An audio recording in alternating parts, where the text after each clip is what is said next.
Pombo y Camila Zuluaga. A partir de este momento, Mañanas Blue se escucha en todo el país. Colombia está al aire. Son las 12 del día, 2 minutos. Empezamos una hora más aquí en Mañanas Blue cuando Colombia está al aire. Y precisamente se ha generado un debate enorme en el país en torno al aborto. Y sí, al aborto, porque desde hace algunas semanas viene rodando el video de un señor, de un papá que dice haberle pedido a su compañera sentimental que por favor no abortara a su hijo. Este es el video que ha venido rodando desde hace ya varias semanas por las redes sociales. Juan Sebastián merece vivir y no hay una ley en Colombia que lo defienda. Mi nombre es Juan Pablo Medina y soy el padre de Juan Sebastián, un hermoso niño de 7 meses de gestación. Vivíamos con mi pareja una relación estable y aún más feliz cuando planeamos de que Juan Sebastián llegara a este mundo. Fue hasta el 6º mes de gestación de mi hijo Juan Sebastián que por presiones familiares ajenas, contra mi voluntad, ellos deciden acabar con la vida de mi hijo. Con apoyo de instituciones públicas y privadas, como Profamilia y Clínica La Estancia Popayán, donde se están vulnerando todos mis derechos como papá. Necesitamos políticas y leyes que salven y protejan la vida de aquellos niños que están por nacer, en especial de Juan Sebastián, un niño que también merece vivir. Porque mi mayor deseo es verlo nacer, verlo crecer y amarlo por siempre.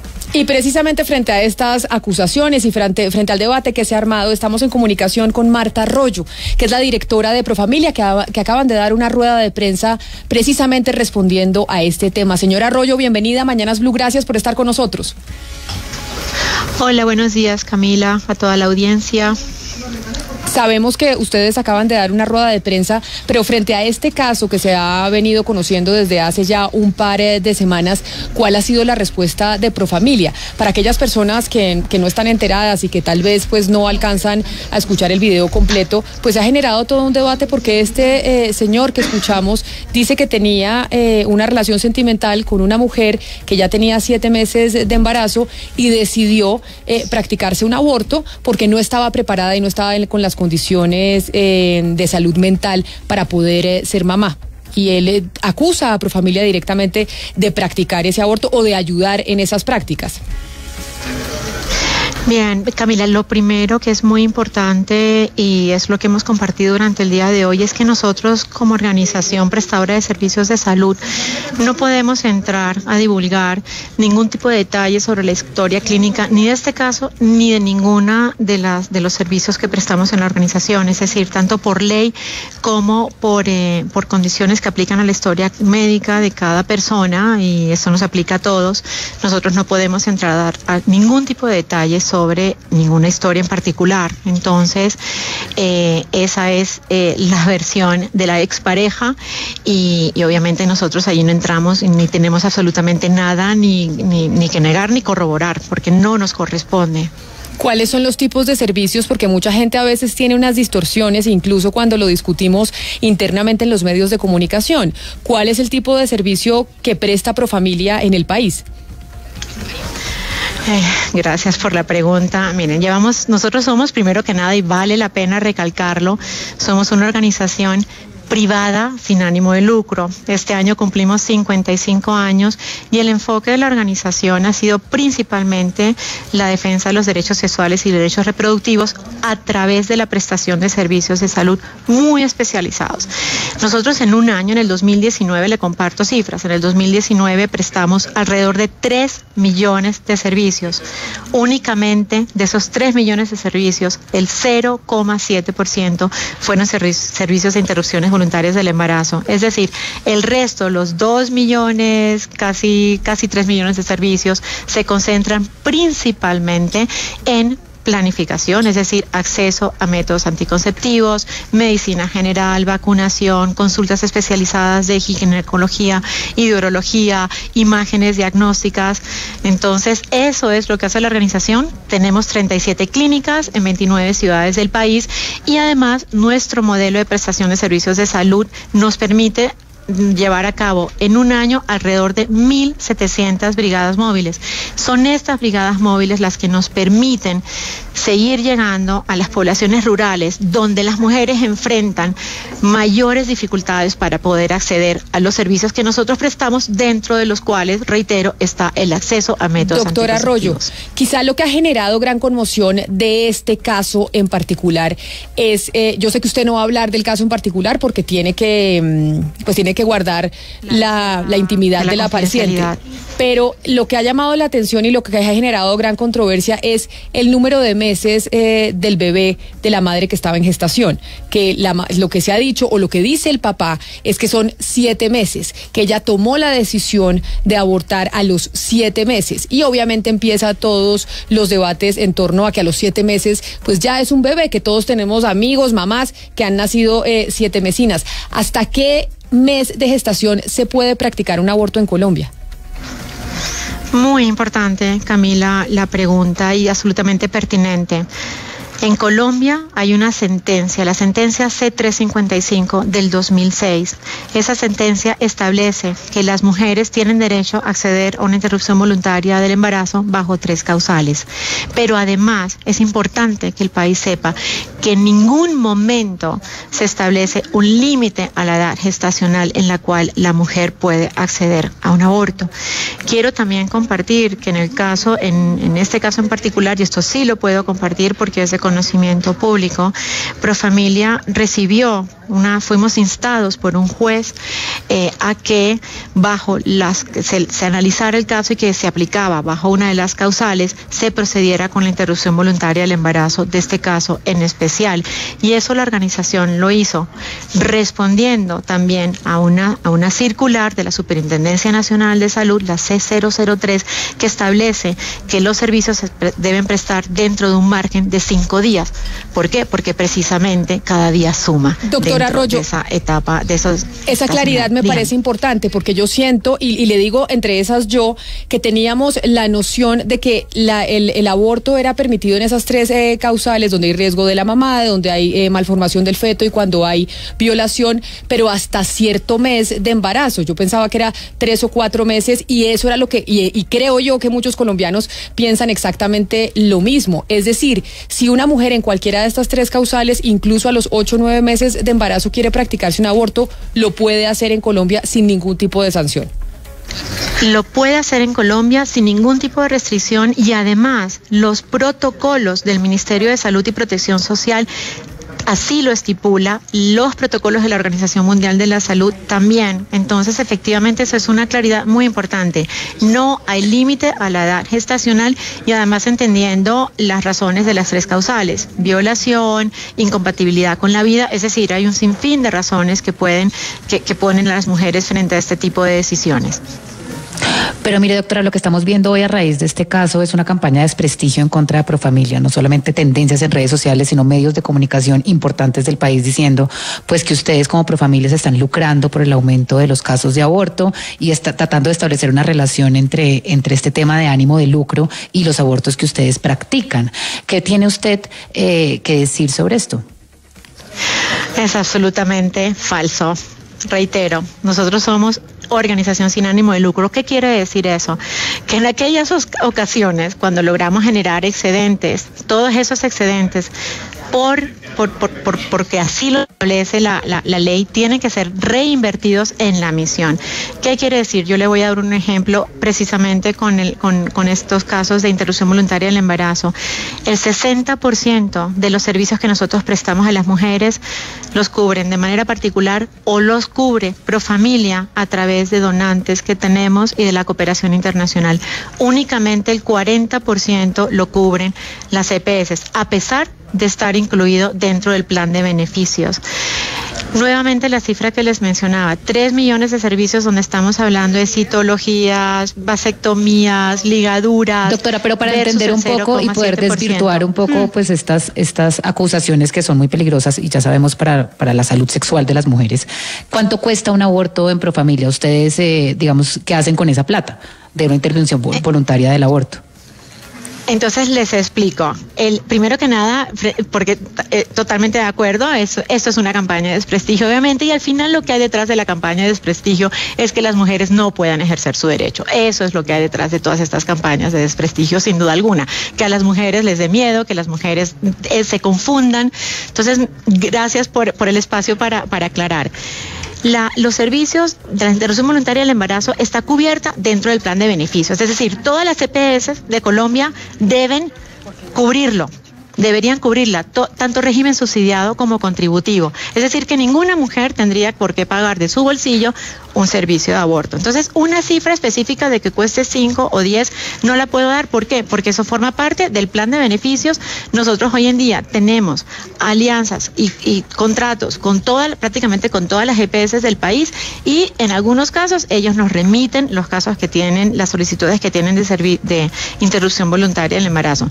Pero en otros casos, cuando ustedes dicen ¿qué hace Profamilia con la plata? Nosotros subsidiamos. Nosotros todos los servicios que les prestamos a la población joven que atendemos tienen un subsidio. Pero también, por ejemplo, estamos llevando a cabo varios programas de atención a mujeres venezolanas en la frontera. Prácticamente el 100% de esos servicios que prestamos, donde no está solamente el aborto, sino, reitero nuevamente, sobre todo, acceso a métodos anticonceptivos se hace con los excedentes que genera la organización. Entonces, todo esto, cuando yo digo se reinvierte en la misión, es que se reinvierte en la prestación de servicios de salud a población más vulnerable, a poblaciones que no tienen cómo acceder a ese tipo de servicios. Y es bien importante entender, o sea, por qué el foco de la polémica, ¿dónde debería estar? Debería estar en por qué pasan estas cosas y por qué pasan. Hace poco hubo un artículo donde hablábamos del número gigantesco que se estaba dando de nacimientos de mujeres venezolanas en Colombia. Cuando uno les pregunta por qué está pasando, porque hace años que no tenían acceso a métodos anticonceptivos, porque no tienen información que se entrega de manera oportuna, y la gran mayoría, muchos de esos embarazos son el resultado de embarazos no deseados que se dan dentro de un contexto de barreras de cara a poder acceder a los servicios. Entonces, ahí están las causas. ¿Qué pasaría si ustedes se negaran a practicar una interrupción voluntaria del embarazo? Y ustedes se niegan, de hecho le niegan esa práctica a algunas personas. Bien, nosotros estaríamos incumpliendo la ley. La sentencia C355 del 2006 aplica para todos los prestadores de servicios de salud que estamos habilitando en Colombia, absolutamente todos. Esta sentencia no se hizo para Profamilia, absolutamente hoy en Colombia. Todas las EPS y las IPS tienen que garantizar, en caso que no cuenten con el personal idóneo, entrenado, tienen que garantizar que por lo menos tienen la ruta de atención a través de la cual la persona, la mujer que está afiliada y desea acceder a una interrupción voluntaria del embarazo, pueda ser remitida por esa EPS o por esa IPS a una organización que sí pueda hacerlo. Entonces, esto es de obligatorio cumplimiento. ¿Qué pasaría? Nosotros estaríamos incumpliendo una ley, estaríamos cumpliendo una norma, y los que no lo hacen la están incumpliendo. Ese también es un punto importante. Lo que sucedería es que estaríamos incumpliendo la ley y nos podrían perfectamente bien demandar, cerrar, quitar la habilitación, pues ya entraría en unos procesos legales los que corresponden. Doctora Arroyo, quizá una última pregunta, porque es que el papá o quien se consideraba el papá de este menor, y yo me disculpan acá en el lenguaje porque yo creo que todos estamos aprendiendo con el lenguaje que se debe utilizar, ha dicho que va a denunciar a Profamilia y que va a denunciar también a la madre gestante que decidió abortar, y que va a denunciar porque ustedes fueron los que al final terminaron dando un soporte y un certificado de que ella no se encontraba en condiciones de salud mental para poder ser mamá, y por eso cabía dentro de las 3 causales del aborto que permite la Corte Constitucional. ¿A eso ustedes cómo van a responder, doctora Arroyo? Se me fue la doctora Arroyo, en este momento se cayó y perdimos la comunicación. Vamos a ver si la podemos retomar, pero precisamente para hablar de este tema, que genera gran polémica y en muchas cosas pues nos estamos instruyendo en cómo funciona la legislación colombiana en este sentido. Nos acompaña la escritora Melba Escobar en cabina. Melba, bienvenida, gracias por acompañarnos. Gracias. Para hablar de estos temas. También Mariana Ardila, directora legal de Women's Link. Mariana, bienvenida, gracias por estar aquí con nosotros. Muchas gracias por el espacio. Y Mónica Roa, abogada, que también ha sido activista en estos temas, que se conecta vía telefónica. Mónica, gracias por acompañarnos. Muchas gracias, buenos días. Y la gran pregunta, y que se lo decíamos a la doctora de Profamilia, la doctora Rollo, y yo creo, Mariana, que usted nos puede ayudar con esto, ¿por qué sí se puede interrumpir el embarazo sin importar el mes de gestación? Se tiene en el imaginario en Colombia, incluso en el mundo, que más de 4 meses como máximo se podría llegar a practicar un aborto. En Colombia la regulación es así como la han descrito, porque estamos hablando de que en Colombia es permitido solo bajo 3 causales que son excepcionales.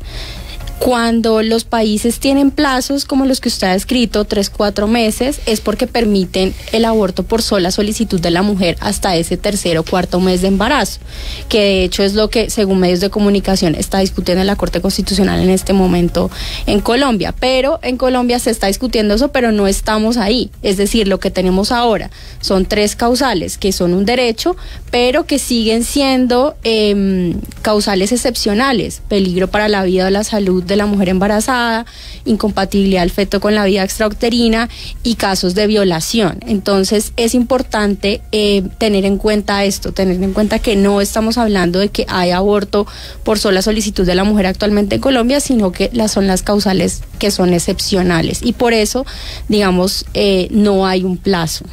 Pero ahí yo le pregunto a usted, Mónica, y es lo que ha generado gran conmoción en la sociedad colombiana, es el mes de gestación. Y es que un bebé a los 7 meses en la barriga de una mamá, pues ya es un ser humano concebido. Por ejemplo, muchos dicen, mi mamá nació a los 7 meses. Entonces, eso es lo que genera que la gente esté muy conmocionada con el asunto. Mira, yo creo que tanto Marta como Mariana hacen mucho énfasis en que no hay un plazo de edad gestacional en el que deje de permitirse la interrupción del embarazo. Sin embargo, creo que el hecho de que legalmente no exista, lo que no quiere decir es que no tengamos que hacer todos los esfuerzos necesarios para remover las barreras que existen, de tal forma que las mujeres tengan toda la información y los servicios que necesitan para que puedan tener el aborto que solicitan lo más pronto posible. Una cosa es que la ley lo permita sin ninguna restricción gestacional, pero en la práctica deberíamos estar todos trabajando para eliminar barreras. De hecho, creo que la máxima con la que deberíamos pensar este caso y en general este debate es que el aborto debe practicarse lo más pronto que sea posible y lo más tarde que sea necesario. Hay momentos y hay circunstancias en donde para una mujer en estado de embarazo avanzado es fundamental poder interrumpir el embarazo para poder salvar su propia vida, por ejemplo. Y yo creo... Okay. No, termina. Creo, como decía Mónica, que muchas veces hay muchísimas barreras, y lo hemos visto documentado en prensa a lo largo de los últimos meses, hasta donde se está persiguiendo a las mujeres con la intención de abortar, y cómo algunas se ven sometidas a un proceso que involucra a la fiscalía, que involucra a entidades de salud, que involucra a una cantidad de actores hasta que su embarazo progresa, aun cuando manifestó la voluntad de un aborto que cumplía con las 3 causales. Pueden pasar meses incluso sin que se le dé el cauce que se le debe dar a la velocidad correcta. Es decir, muchas veces una petición que empezó en el 3er mes llega a ser aprobada en el 8º, y yo creo que no, lo que sería quizá más cuestionable es imaginar una mujer que a los 7 meses de embarazo quiera abortar. Yo creo que lo que suele pasar es que más el camino de la burocracia y de las barreras, que son muchísimas todavía, lleva muchas veces a que se dilate ese proceso. Mire, Luis Fernando Rodríguez es el abogado del señor que decidió publicar este video y que ha sido el promotor de la polémica que estamos viviendo en este momento. Señor Rodríguez, abogado defensor, mil gracias por estar con nosotros también aquí en Mañanas Blue. Buenos días, buenas tardes a todos, a los oyentes, a Camila, a todos los de la mesa. Abogado, después de escuchar a la directora de Profamilia, después de escuchar a nuestras invitadas, no logramos entender cuál es el objeto que usted va a utilizar para demandar a Profamilia 1 y a la excompañera sentimental de su cliente. Bueno, ante todo quiero decir que a la excompañera de mi poderdante, toda nuestra solidaridad, porque ella no debe estar pasando por un momento bueno. Nunca ha sido la intención ni de mi cliente ni nuestra demandarla. O sea, es que yo creo que se está viendo por las ramas. Respecto a Profamilia, les quiero hacer unas claridades, y es que no se cumplen ninguno de los 3 requisitos establecidos por la Corte. Contrario a lo que está señalando Profamilia en este momento, la valoración psicológica fue hecha por un ginecólogo. Entonces fue algo que nosotros planteamos dentro del proceso, dentro de la acción de tutela, era cómo podía Profamilia utilizar a un ginecólogo para hacerle una valoración psicológica y psiquiátrica a una paciente. Es decir, ustedes están argumentando jurídicamente que aquí no estaba el caso dentro de los 3 permitidos por la Corte Constitucional. Eso es lo que ustedes están argumentando. Y ahí ya, lo que pasa es que la doctora Arroyo de Profamilia no habló del caso en particular porque dijo no se nos permite por cuenta que tenemos restricción y eso es privado de la persona que trajo el caso a Profamilia. Ustedes simplemente lo están utilizando porque creen que aquí no había ninguno de los 3 casos que avala la Corte Constitucional. Estamos seguros, y a ellos no les conviene hablar del caso, porque ellos también saben que está por fuera de los 3 lineamientos establecidos por la Corte. Entre otras cosas porque, por ejemplo, se hablaba de que... Pero mire, abogado, es que yo sí tengo unos documentos aquí, y aquí dice explícitamente que en la historia clínica y en el expediente que recibió Profamilia tuvo 2 dictámenes distintos, de un psicólogo y de un ginecólogo, que dan fe de que ella tiene un problema de salud mental y que entra dentro de una causal justificada para poderle realizar el aborto. Entonces ustedes lo que están diciendo es que esto es lo que ustedes piensan versus lo que dicen 2 médicos que certifican que ella sí está dentro de la causal. ¿Por qué tendríamos que dudar de lo que dicen 2 expertos, digamos, de la medicina que saben valorar estos temas? Pues fue tan aberrante el concepto dado por Profamilia que el mismo juez le solicita a la EPS que la vuelva a valorar con un experto psicólogo, que precisamente ni siquiera el juez le da credibilidad a unos documentos que aporta Profamilia porque son muy débiles, no establece quién le hizo la valoración a la paciente. Fíjense que si ustedes lo analizan bien, habla de que tiene tendencias suicidas. Sin embargo, le dan salida inmediatamente. Alguien con tendencias suicidas debía ser remitido inmediatamente para que fuera atendida. Sí. Sin embargo, en este caso no. Lo que le dan es una orientación de cómo es la mejor manera para realizarse el aborto de un bebé que tiene 7 meses. Melba o Mariana.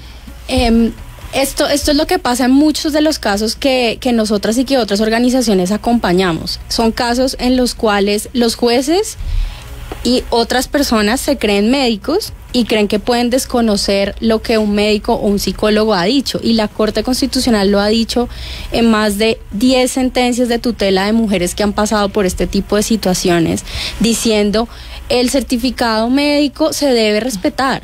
¿Sí? El certificado médico, y no le pueden pedir 2, 3, 4, 5 certificados, con claro, que haya uno es suficiente. Mariana, pero ahí yo le pregunto algo que también discutíamos en Consejo de Redacción y creo que también Mónica y Melba nos pueden ayudar, y es los hombres del equipo de trabajo se preguntaban, y por eso también tenemos esa pregunta, es ¿el papá es papá desde qué momento? ¿Desde la gestación o desde que nace? Porque decían los compañeros del equipo de trabajo, decía, oiga, yo no tengo derecho a decir que quiero que ese bebé nazca, porque el derecho lo tiene la mujer para decidir sobre su cuerpo, pero si el bebé nace yo sí tengo el deber de mantenerlo, porque si no paso la plata me meten preso. Entonces, sí tengo deberes, pero no tengo derechos. ¿Desde qué momento el papá tiene derechos frente al bebé o frente al feto o frente a lo que sea?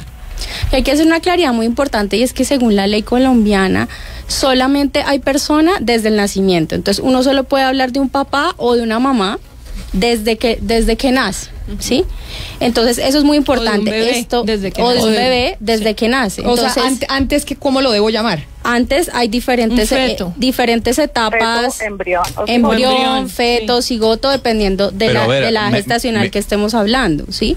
Pero Eso- Melba, entonces, eso me da potestad a mí de poder tener relaciones con una persona, con una mujer en este caso, dejarla embarazada y desentenderme del asunto, no apoyarla durante los 9 meses, porque como eso no es mío, eso está dentro de su cuerpo, porque eso es un feto, no es un ser humano, pues yo me desentiendo Y es aparezco a los 9 de hecho, meses y si es es que de aparezco. hecho una práctica sumamente frecuente en Colombia, ya ve, es algo que ocurre repetidamente en Colombia, que me parece muy valioso que lo traiga a colación, porque este es un país donde se ha estigmatizado a la mujer, es un país machista, es un país con una doble moral que llevamos en el ADN y que es muy doloroso, porque yo me pregunto, por ejemplo, en estos momentos en que hay tanta indignación con el tema del aborto, ¿Pero por qué ¿dónde es doloroso? están todos esos hombres y mujeres indignados con el aborto ante la noticia de que 38 niños fueron asesinados en Colombia solo en el mes de enero a manos de sus padres y cuidadores? Entonces yo digo, es un país que está... Perdón,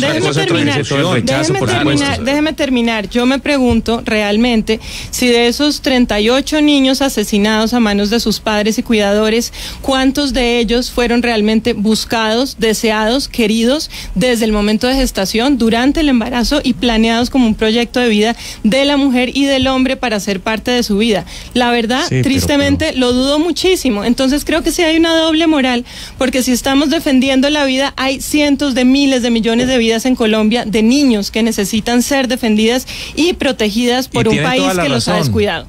Y tiene toda la razón, pero yo sí creo que no se deben mezclar las cosas.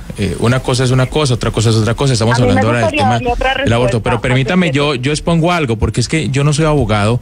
Quiero preguntarle a las abogadas invitadas, a Mónica, o no sé si Mariana me puede responder, pero entiendo que cuando un hombre, quiero decir, cuando una pareja tiene una relación, la mujer queda en embarazo, y si el hombre se distancia de esa mujer, la mujer puede acudir a un juzgado, y el hombre tendría que, después de una prueba de paternidad, responder por ese hijo que finalmente del cual él se marginó antes de que naciera. Entonces, ¿por qué en ese caso la ley, digamos, sí obliga al padre a responder por ese hijo que engendró, así él se haya distanciado de su pareja antes del nacimiento? Todo esto es a partir del nacimiento. Y además acá tenemos que volver a recordar que estamos hablando de decisiones sobre la salud y la vida de una mujer. En medicina, éticamente y legalmente, nadie externo puede tomar decisiones sobre la salud y la vida de otra persona. ¿Sí? Entonces acá estamos diciendo que es una mujer que por lo que sabemos se ha diagnosticado un riesgo para su salud por este embarazo. Y entonces, sí, porque, bueno... No es cierto. Hay una valoración de la EPS donde dice todo lo contrario, que ella no corre ningún riesgo ni físico ni psicológico. Bueno, a mí me gustaría decir algo. Mónica, adelante. Lo primero es que desde el punto de vista estrictamente legal, la opinión del hombre frente al aborto no puede dársele un peso legal. Eso no quiere decir que las mujeres no tengan todo el derecho de que si tienen una relación de pareja sana, etcétera, pueda consultarlo con su pareja, por supuesto. ¿Qué pasa? ¿Por qué no le damos un peso legal a la opinión del hombre? Porque si lo hacemos, estaríamos abriendo la puerta a que, por ejemplo, un violador le exija a la mujer que quedó embarazada que lleve a término el embarazo. Que él diga, no, yo sí quiero ese hijo, entonces usted me lo tiene que tener y me lo tiene que dar. Y no solo violación.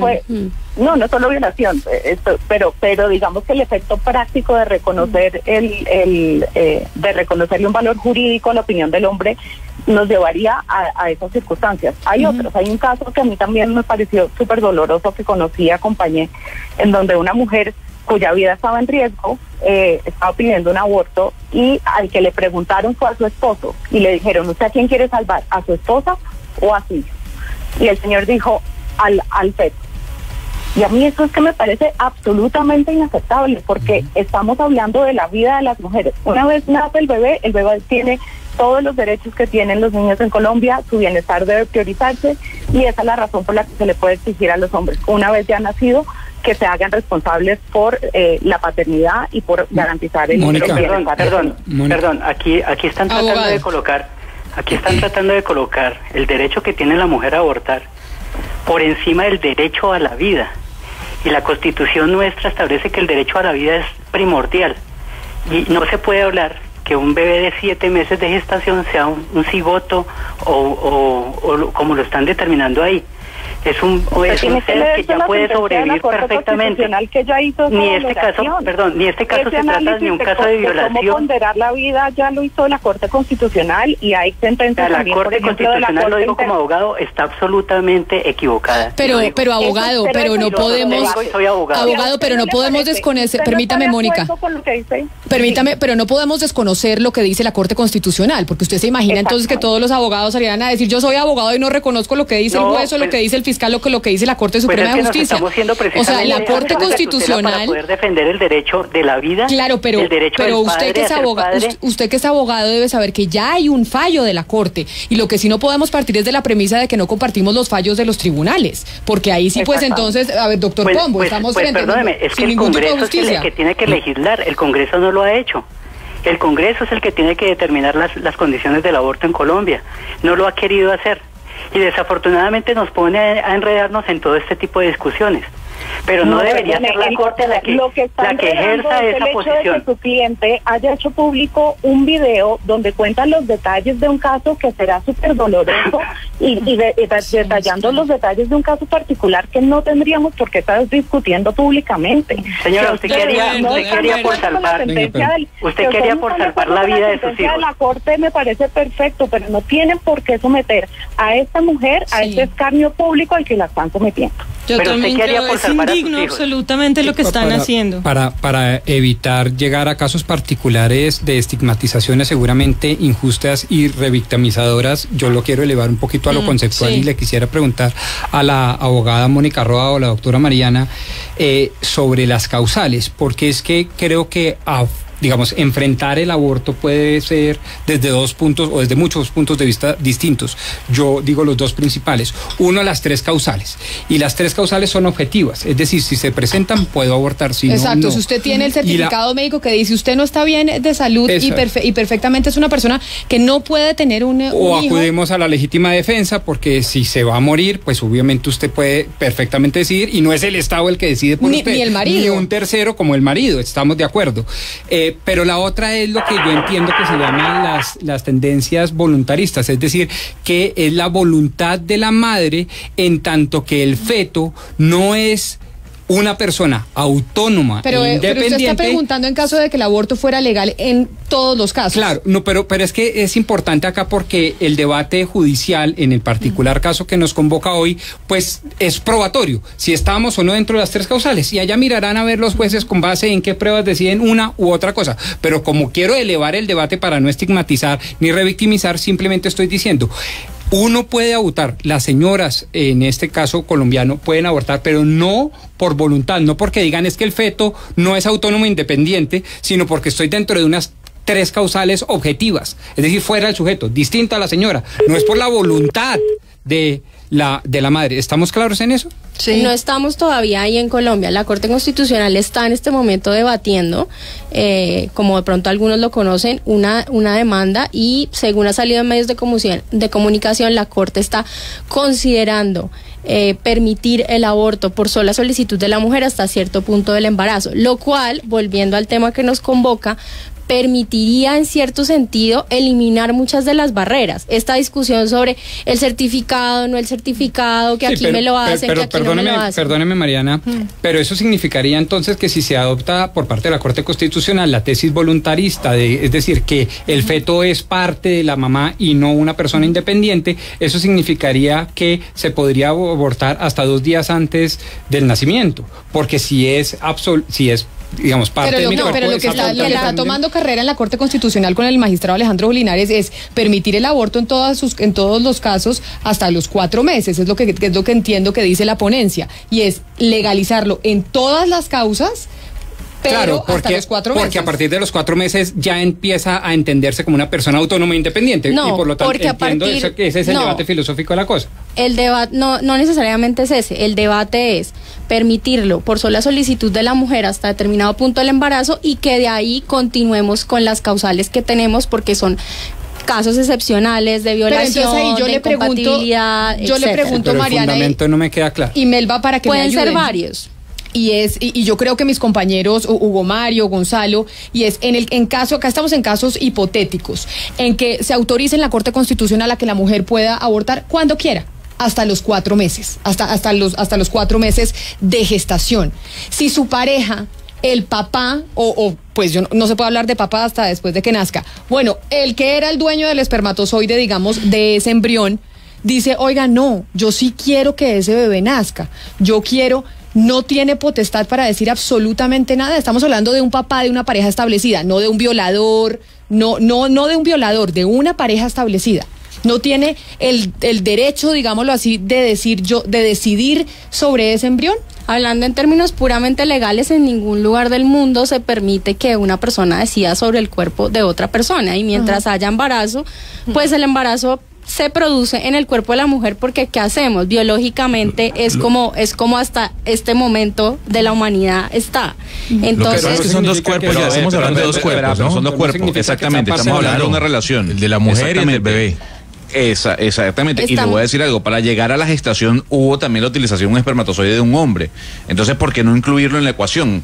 No sé si me explico. Yo quisiera aquí decir algo porque me parece que hace falta quizá la voz de un hombre que esté en defensa del aborto. Creo que Ricardo Silva ha escrito mucho sobre el tema y es interesante. También hay una historia de Oriéntame que a mí me gusta muchísimo, que es la historia de un señor que se divorcia de su esposa porque él decide apoyar a su hija menor de edad en el aborto y su esposa los condena a ambos por cometer un pecado imperdonable. Y eso acaba en un divorcio y acaba en una hija menor que se acaba yendo con su papá, porque su papá es su aliado. Como yo lo leo, creo que estamos ante una sociedad que estigmatiza a la mujer, que ha sido machista, donde siempre ha existido una gran doble moral y donde realmente estamos en una lucha por la igualdad de los derechos. Yo creo que esto no se puede hacer a un lado de la discusión por la igualdad de los derechos. Yo creo que la inmensa mayoría de colombianas sufren y sufren terriblemente porque son consideradas indignas, son estigmatizadas en el momento de tomar la decisión de un aborto, especialmente las mujeres de escasos recursos. Yo creo que este debate no se puede dar sin tener en cuenta el tema de la desigualdad, porque la desigualdad aquí es fundamental, porque uno conoce las historias de las mujeres campesinas, de las mujeres de estratos más bajos y son de llorar. Y sí hay muchos casos de mujeres que incluso llegan a la muerte por practicarse un aborto ilegal, un aborto en condiciones no higiénicas y no sanas. Entonces me parece que es muy cómodo de alguna manera emitir un juicio moral cuando estamos ante un tema de salud pública, donde de alguna manera ya se ha llegado a unas mínimas, a unos básicos de los cuales deberíamos partir. Los básicos es el cuerpo de la mujer es un ser adulto autónomo, tiene una voluntad y si es esta mujer quien va a aportar y a gestar el bebé, la que decide, por lo menos en las primeras 16 semanas, que por alguna razón no puede continuar con ese embarazo, me parece que no debería haber mucho más que discutir, sinceramente. Sobre todo teniendo en cuenta que se está poniendo en peligro la vida de mujeres que no están en el privilegio de ir a Oriéntame o a Profamilia a que las atiendan lo mejor posible. A mí lo que me llama la atención es eso. Yo no estoy en contra del aborto, yo estoy en contra que se juzgue el papel del futuro padre. O sea, porque yo como hombre, con mi pareja, me gustaría representarla durante esos 9 meses de gestación. Me gustaría acompañarla a ir de la mano con ella, apoyarla. No estoy diciendo que todos los hombres sean así, pero en el caso de muchos hombres es así. El futuro papá se crea durante esos 9 meses de gestación. ¿Usted cree que eso no está bien, que eso no es correcto? Pero eso es una cosa que se cumpla con, digamos, el mandato moral, ético de acompañar, y otra cosa es decidir. porque como decía Mónica hace un momento, claro, en lo moral y en lo por fuera del derecho, pues por supuesto que si hay una relación sana entre las dos personas, pues habrá acompañamiento y habrá discusiones, debates, charlas sobre esto. Perdón, pero una cosa es eso y otra cosa es pretender decidir sobre el cuerpo de otra persona, ¿sí? Y pretender mandarla a la cárcel, porque es que no se puede desligar. El abogado acá intenta desligar el tema de Profamilia de la mujer y es que no se desliga. O sea, si ellos están asegurando ante un juez que no estaba en las causales, pues vamos a estar que en el mundo en el que están las mujeres en El Salvador hoy, que vamos a tener muchas mujeres pobres en la cárcel, porque entonces ahora vamos a permitir que sus exparejas las manden a la cárcel porque consideran que no estaban dentro de las causales. Perdón, eso es un mundo al cual Colombia de ninguna manera puede llegar en este momento. Y de hecho ya hay muchas que están en procesos judiciales desde hace mucho tiempo por haber abortado. Eso está pasando en estos momentos en Colombia. Entonces, o sea, yo creo que realmente es importante tener en cuenta el tema de género, el contexto de país en el que vivimos y pensar un poco que aquí la pregunta cuando me invitaron era ¿cuál es el rol del hombre? Yo creo que el rol del hombre debería ser luchar porque seamos todos personas y seres humanos y que exista algún día ojalá la igualdad y que algún día no seamos vistos como la contraparte. Yo no creo que esta lucha apoyar feminista consista en ser enemigos y en que cada uno tira para su lado, sino que realmente vamos juntos. Yo personalmente soy una mujer que está felizmente casada, tengo 2 hijos y obviamente fue una decisión de pareja construir una familia, pero llegamos a ese acuerdo y llegamos comúnmente a ese acuerdo. Claro. Y creo que en ese caso, pues por supuesto que los hombres son pieza fundamental en la construcción de un hogar. Permítame, abogado, porque usted está pidiendo la palabra, abogado Rodríguez. Pero ¿cuál sería el inconveniente, por ejemplo, como en este caso, de dejar que el niño nazca y que su papá se haga cargo de ese bebé? Yo creo que incluso eso le genera menos huellas físicas y traumáticas a la paciente. Entonces es una opción que se le puede dar a los papás que quieren que sus hijos nazcan y que ellos se puedan hacer cargo. Como lo ha dicho Juan Pablo, él lo ha dicho 1000 veces, si hay mamás solteras, ¿por qué no papás solteros? Este tema ya lo resolvió la Corte hace 14 años cuando emitió la sentencia C355. Dijo, estamos hablando de 3 causales excepcionales donde no podemos entender que la mujer es una incubadora, como si fuera una máquina, y decirle, no, pues lleve el embarazo aún con peligro contra su salud, su vida, aún cuando ha sido en casos de violación, porque estamos hablando de las causales, ¿sí? Es excesivo pedirle a la mujer que se porte como una incubadora y demandarle o exigirle que en estos 3 casos lleve a término el embarazo. Esto ya lo dijo la Corte Constitucional. Yo le quiero preguntar al abogado un tema sobre el caso específico. ¿Ustedes pudieron probar en algún momento la paternidad? ¿Cómo hacemos para saber si él es el papá del embrión o no? ¿Le hicieron un examen de ADN? ¿O estamos en un escenario donde hay que creerle al señor que salió por los medios de comunicación porque no tenemos cómo confrontarlo con la señora, no conocemos la historia clínica y qué tal que él no sea el padre? Es por eso que la autonomía de la mujer es tan importante, porque probar una paternidad es muy difícil. ¿Ustedes pudieron probar la paternidad en el expediente? No, en ese caso era pues digamos que eso no fue parte del debate, pero el joven sí tiene la historia clínica donde él acompañaba a la joven a hacerse sus controles médicos y donde manifestaban que él era el papá. Entonces realmente ahí la discusión nunca se centró en establecer si él era o no era el papá. Doctor Rodríguez, su cliente en el video que él publicó habla del derecho del padre.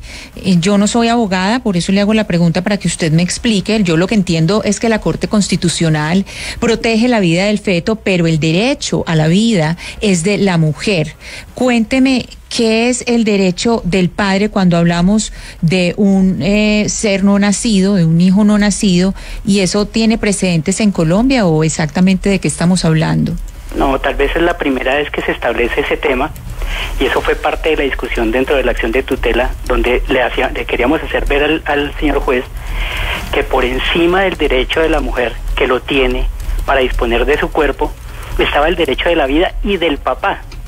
Y esa es una discusión que se abrió precisamente en este proceso y que esperamos que llegue hasta la Corte Constitucional para poder debatirla.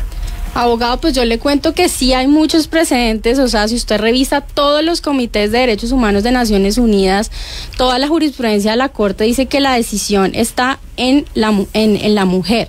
Nunca, de hecho, expresamente se dice, no se puede permitir que los padres de, por ejemplo, de una niña, de un adolescente decidan sobre su aborto, no se puede pedir consentimiento a las parejas. En Colombia, las 3 causales que tenemos. En otros países en general, porque los comités de Naciones Unidas miran muchos países en el mundo, en general el estándar dice que la decisión es de la mujer. No se puede pedir consentimiento previo, ni padres, ni esposos, ni parejas. Es decir, no puede haber, pregunto Mariana, no puede haber patria potestad allí donde no hay nacido, en donde no hay persona. Perdón. Y el problema entonces es saber exactamente cuándo hay o no vida, ¿o me equivoco? Lo que la Corte Constitucional dijo es, digamos, más allá de ese debate, que es un debate como, bueno, biológico, médico, religioso, espiritual, bueno, etcétera. De todo. De todo. La Corte no se puso a determinar como, miren, aquí es donde empieza la vida, porque la Corte dijo, eso no es mi Pero es que creo que tema. Es fundamental porque, y le respondo aquí a Melba Escobar, usted decía hace un instante, ojalá hubiera un hombre que defienda el aborto, pues aquí, como dirían. Y además soy conservador, abiertamente conservador, y lo defiendo por unas razones muy distintas al feminismo. Lo defiendo desde el punto de vista de los instintos prejurídicos y prepolíticos, como por ejemplo el de la legítima defensa o el de la dignidad humana, que da lugar sin duda al tema de la violación, para no cosificar a la mujer, pero no comparto y no puedo compartirlo, y ahí tomo abierta distancia de las tesis voluntaristas, de que como no es una persona autónoma, sino es una especie de embrión mío, una especie de prolongación de mi cuerpo, así como yo me puedo quitar una mano o amputarme un pie, puedo matar a una persona. Yo creo que ahí ese tipo de tendencias le hacen un flaco favor a la buena causa, que es permitir excepcionalmente el aborto. Entonces yo sí creo que esas preguntas que se le estoy formulando a Mariana, y a través suya, Mariana, a la Corte Constitucional, quiero ser absolutamente claro, es que en la medida en que el abogado es el caballero detrás de la jurisprudencia, el caballero oculto detrás de la jurisprudencia, pues yo esperaría que la Corte Constitucional sí tuviera ese tipo de argumentos en cuenta. Pero yo también hay un oyente que nos tiene un comentario muy interesante. Ajá. Y ella es Marcela Blanco, y dice, si el espermatozoide expulsado por el hombre que fecunda un óvulo le concede al hombre el derecho de opinar y decidir sobre el cuerpo de la mujer que tiene ese cigoto, ¿podríamos entonces afirmar que las mujeres podremos opinar, decidir y legislar sobre cada eyaculación masculina que expulsa millones de espermatozoides cada depende, uno querida de oyente, vida? Depende, querida oyente. Por eso está importante que la Corte se pronuncie desde cuándo hay vida.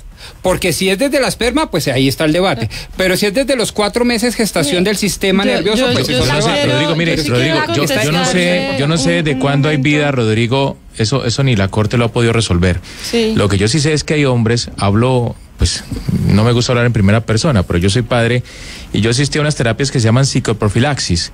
Ustedes todos saben de qué se trata. Uno aprende sí. La psicoprofilaxis, Camila, uno es padre desde que está la criatura en el vientre. Eso es lo que uno aprende durante esos cursos o terapias, ¿sí? Antes de nacer uno ya es padre, se considera padre, y uno comienza a darle afecto a ese feto o a ese bebé, como lo quieran llamar. Perdón, abogado, que se está contradiciendo cuando dice que está defendiendo. ¿Me está hablando a mí o a usted? Okay, que está a favor de la dignidad humana. Sí. Que no es feminista. Creo que ambas cosas, dignidad humana, feminismo, van juntos, pero además creo que el voluntarismo y la dignidad humana también van juntos, porque creo que hablo como madre. Yo no soy abogada, no tengo como ninguna facultad académica que me dé potestad para hablar aquí.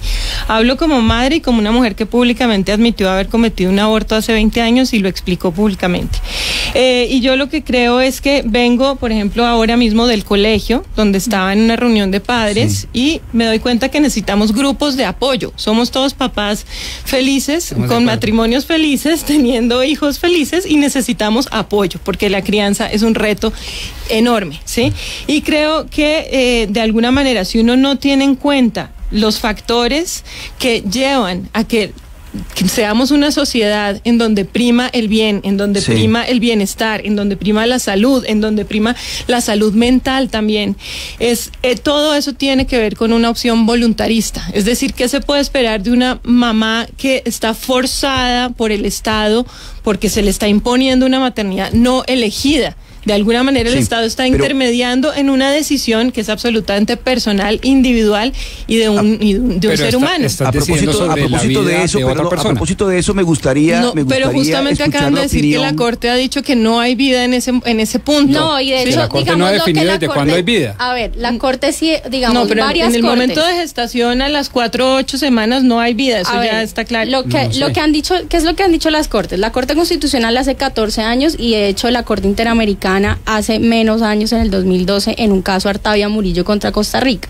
Lo que se dice es, claro que hay vida, ¿cierto? Lo que no hay es un derecho a la vida, porque el derecho a la vida, dijo la Corte Constitucional, a partir del nacimiento. Eso creo que ya lo hemos identificado. Entonces, claro que antes hay vida. Que dicen que el feto tiene derecho. Claro que antes hay vida, pero la vida se protege, dijo la Corte Interamericana en el 2012. Eso es algo que la Corte Constitucional va a tener que mirar en este fallo, porque ese fallo no existía en el 2006. Se protege de forma incremental. Y la protección de la vida antes del nacimiento no es absoluta. La mujer embarazada, por estar embarazada, no pierde sus derechos, ¿sí? Entonces, si hay vida, se debe proteger. Mire, hay muchas formas de protegerla y debe ser incremental. Eso es lo que la Corte Interamericana dijo. Me parece en que un caso contra Costa Rica. En este caso sería muy importante mirar un escenario que no hemos contemplado hasta ahora. Es decir, el escenario de una posible adopción de la criatura, es decir, del bebé. Se ha hablado de que no se le va a dar al padre la potestad porque no se quiere ejercer el rol de incubadora, simplemente algo muy totalmente carente del afecto. Pero ¿por qué no se considera en estos casos la posibilidad de dar el bebé en adopción? ¿Por qué, por ejemplo, se descarta esa posibilidad? Pero en los 3 casos que permite la Corte Constitucional, Oscar, el aborto, pues no, porque la mujer tiene el derecho a decidir. Y son los 3 casos de violación, de riesgo de muerte de la mamá y de malformación del feto. Entonces, y de hecho lo que dijo Profamilia en su rueda de prensa es que como parte de los protocolos, en este caso en concreto, como lo hacen en todos los casos, se da asesoría en opciones, es decir, que a ella se le plantearon todas las opciones que quisieron y como dice Camila, como estamos hablando de las 3 causales y había un peligro para su salud, pues decidió por la opción que a ella le pareció la mejor según sus circunstancias personales individuales que desconocemos porque no sabemos el caso. Abogado, ¿usted quería decir algo? La posibilidad de la adopción. Una pregunta para los abogados que están ahí. ¿La vida que está por nacer tiene derechos sucesorales? A ver, abogada Mariana, digan, yo no soy abogada, entonces aquí recurro y acudo y doctor Pombo, ayúdenme ustedes los expertos en derecho y Valeria. A ver, ¿me permite? Claro. Yo diría que sí. De nuevo, yo diría que sí.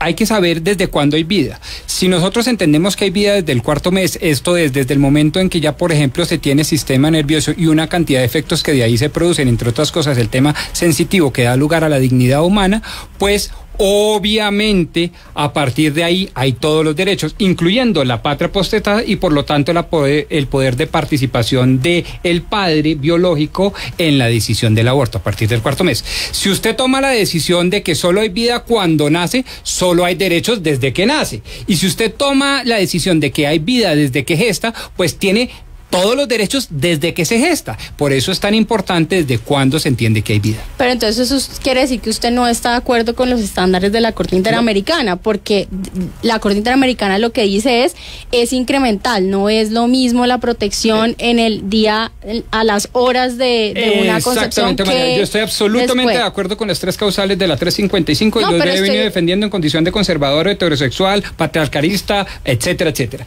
Lo defiendo, pero lo que no defiendo, y lo he dicho aquí por respeto además a la intelectualidad de ustedes, es la tesis voluntarista que puedo, en tanto que es parte de mí, en tanto que es un desprendimiento y una prolongación de mi cuerpo, desprenderme de él cuando se me dé la gana.